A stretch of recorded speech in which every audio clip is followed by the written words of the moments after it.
This 1859 plantation portrait looks peaceful until you see what's hidden in the servant's hand.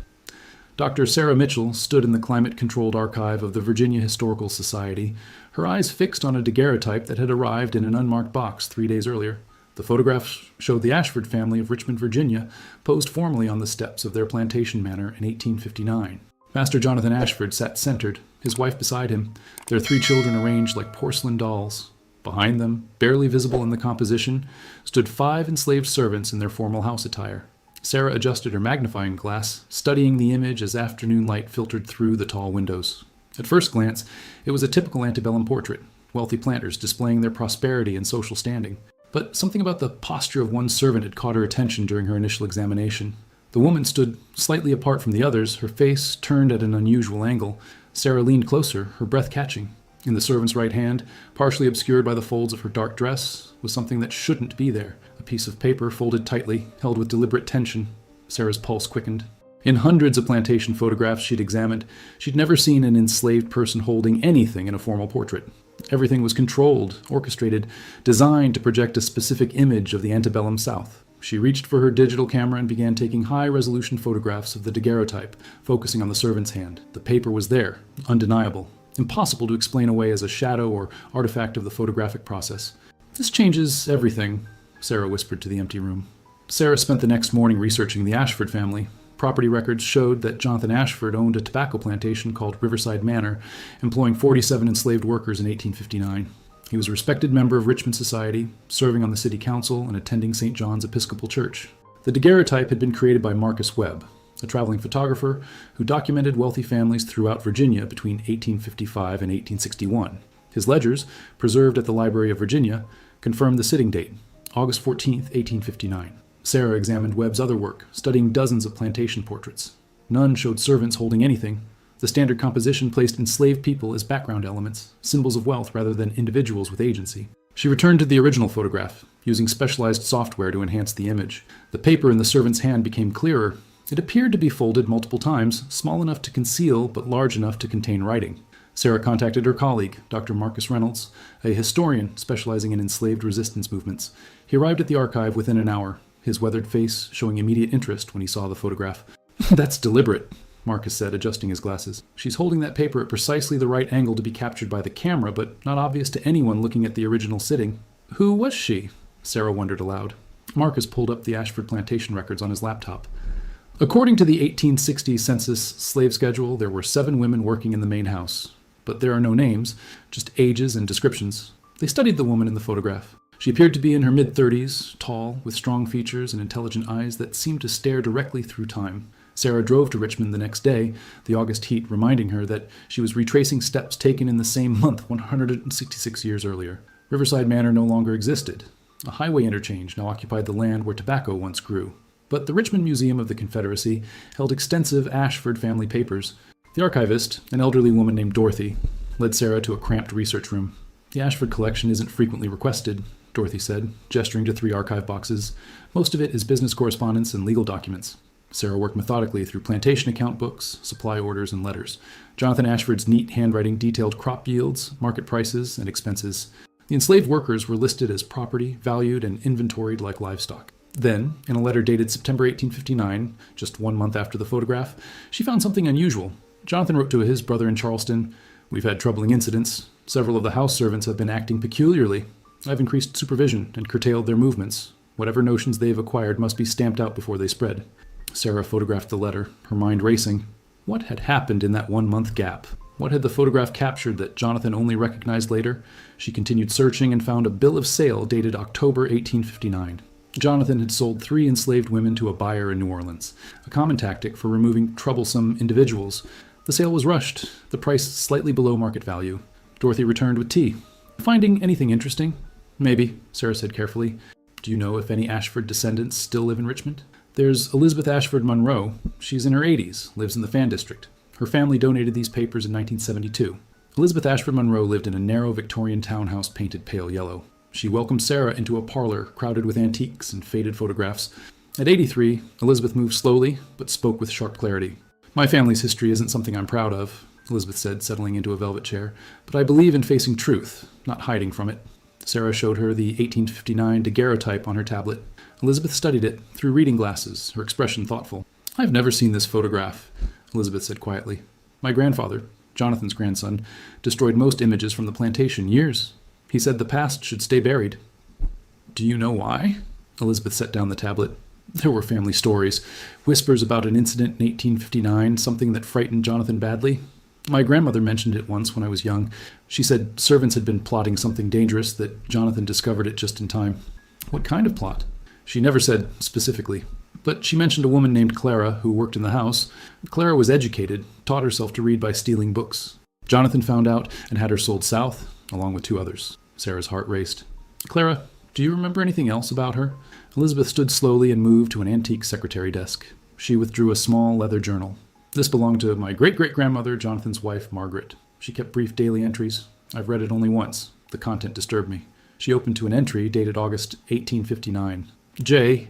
commissioned the family portrait today. The photographer was efficient, though I noticed Clara standing strangely, holding herself with unusual tension. J. dismissed my concerns."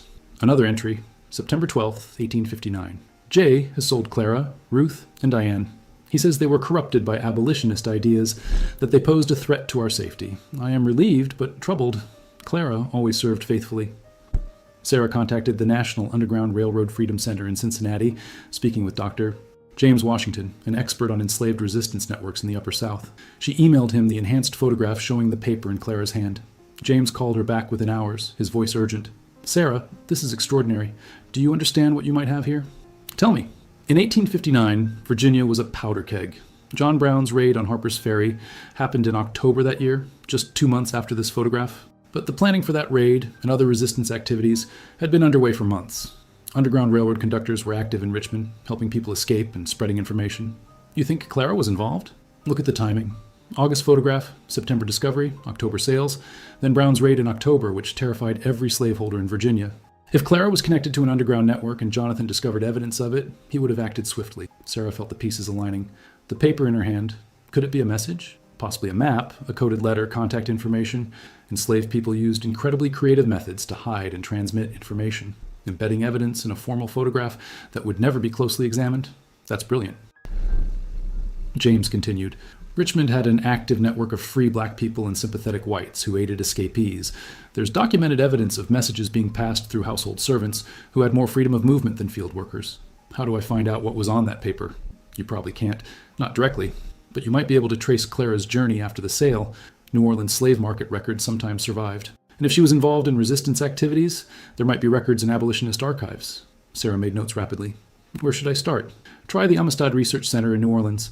They have extensive records of enslaved people sold through Louisiana markets. And contact the Friends Historical Library in Philadelphia. Quakers kept detailed records of Underground Railroad activities.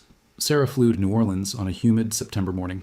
The Amistad Research Center occupied a modern building on the Tulane University campus, its archives preserving the stories of people who had been bought, sold, and transported through one of America's largest slave markets. Dr. Patricia Green, the center's director, met Sarah in her office. The fall of 1859 was a busy time in the New Orleans market, Patricia explained. After John Brown's raid, slaveholders throughout the Upper South became paranoid about unreliable servants.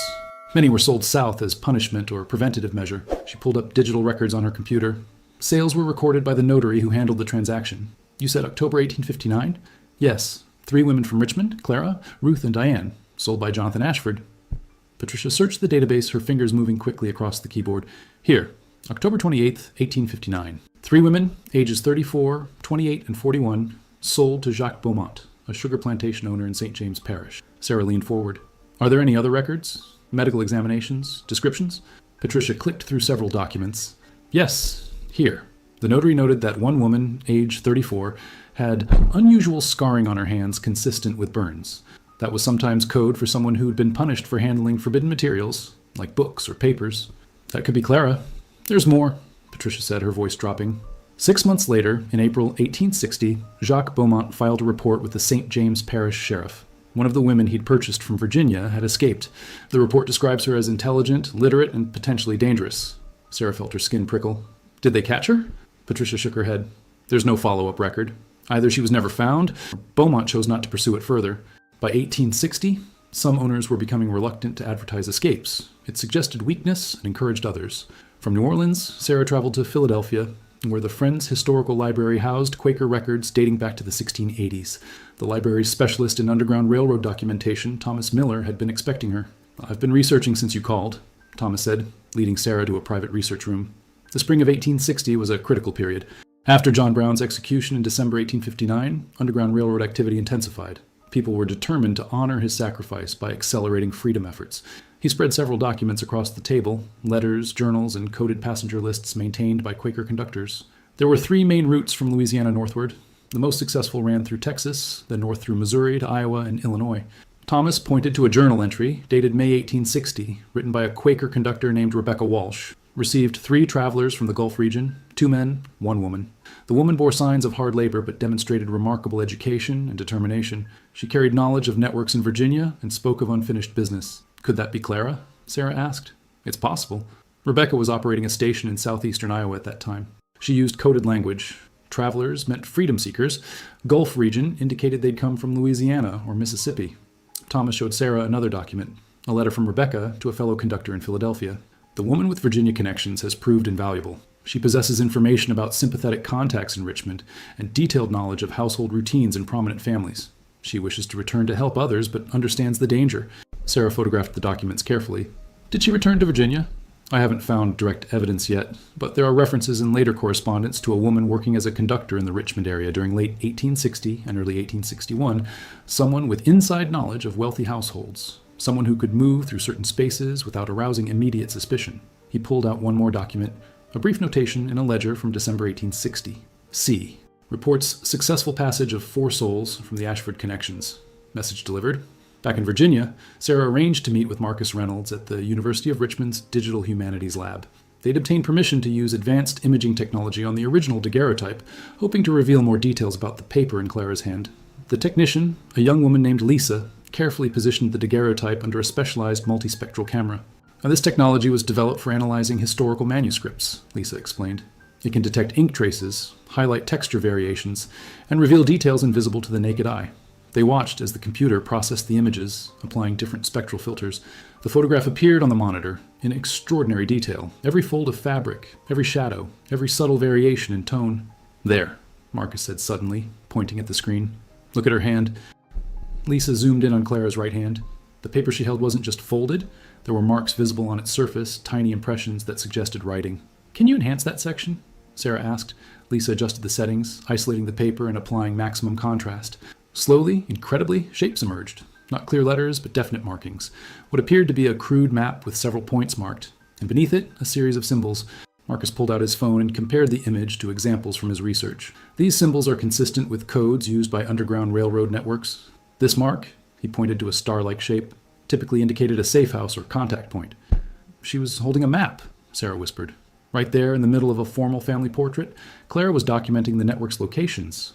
Lisa enhanced another section, revealing what appeared to be initials, JWMC. RL, possibly the contacts Clara was working with. This is evidence of organized resistance, Marcus said, his voice filled with emotion. Clara didn't just escape, she was actively documenting the people who could help others escape.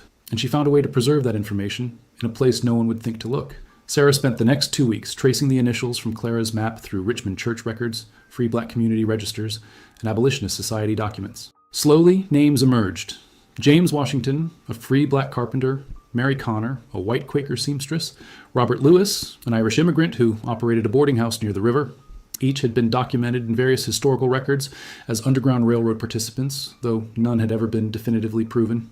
Clara's map provided the missing connection, evidence that they'd worked together as part of a coordinated network. But the most remarkable discovery came from the National Archives, where Sarah found a report filed by a Confederate provost marshal in March 1861, just weeks before the Civil War began. Intelligence received regarding escaped slave named Clara, last sold from Ashford Plantation in Richmond. Subject reportedly returned to Virginia and is suspected of aiding runaways. Efforts to locate and apprehend have been unsuccessful. Subject demonstrates unusual intelligence and network connections. The report was filed by Jonathan Ashford himself, who had been appointed to a security position as war tensions escalated. His handwriting, the same neat script from his 1859 letters, betrayed his frustration. This woman continues to evade capture and undermines the proper order. Her activities represent a direct threat to stability. Sarah found one more document, a brief entry in a Union Army record from April 1865, after Richmond fell to federal forces. A contraband camp officer noted, interviewed a woman named Clara, approximately 40 years old, who claims to have worked as a conductor in Richmond throughout the war years. She provided valuable intelligence about Confederate supply routes and sympathetic contacts within the city, recommending her for recognition. Clara had survived. Not only survived, she'd returned to the very place where she'd been enslaved and had spent 5 years helping others find freedom while the Confederacy searched for her. Sarah stood in the Virginia Historical Society's gallery, where the 1859 daguerreotype now hung with a new exhibition label. Elizabeth Ashford Monroe stood beside her, along with Marcus Reynolds, and a small group of descendants that genealogical research had identified as likely connected to Clara. Among them was an elderly man named Robert Jackson, whose great-great-grandmother had escaped from Richmond in 1861 with help from an unnamed woman conductor. Family oral history had preserved the story, but never the helper's name. "Clara," Robert said softly, staring at the photograph. "After all these years, we know who saved my ancestor." The exhibition label read, "This 1859 plantation portrait captured more than its subjects intended." The woman standing at the right, later identified as Clara, holds a folded paper containing a map of Underground Railroad contacts in Richmond. After being sold to Louisiana for suspected resistance activities, Clara escaped, returned to Virginia, and spent the Civil War years as a conductor, helping dozens reach freedom. Her deliberate inclusion of the map in this formal photograph represents an extraordinary act of courage and resistance, hiding evidence of organized liberation in plain sight. Sarah had worked with a coalition of historical societies and descendants to ensure Clara's story would be permanently preserved. The original map symbols had been decoded and cross-referenced with other Underground Railroad records, revealing a network more extensive than previously documented. Elizabeth approached Sarah quietly. "Thank you for uncovering this. My family's history includes great evil, but knowing that Clara fought back, that she won, makes it bearable to face." Sarah looked at the photograph one more time. Clara's eyes seemed to look directly at her across 166 years, filled with determination and intelligence. In her hand, barely visible unless you knew to look, was evidence that enslaved people had never been passive victims. They'd been active resistors, documenting their own liberation networks and fighting for freedom with remarkable courage and creativity. The photograph, once a symbol of antebellum power, had become something entirely different, a testament to Clara's resistance, preserved in the one place her enslavers would never think to look, in their own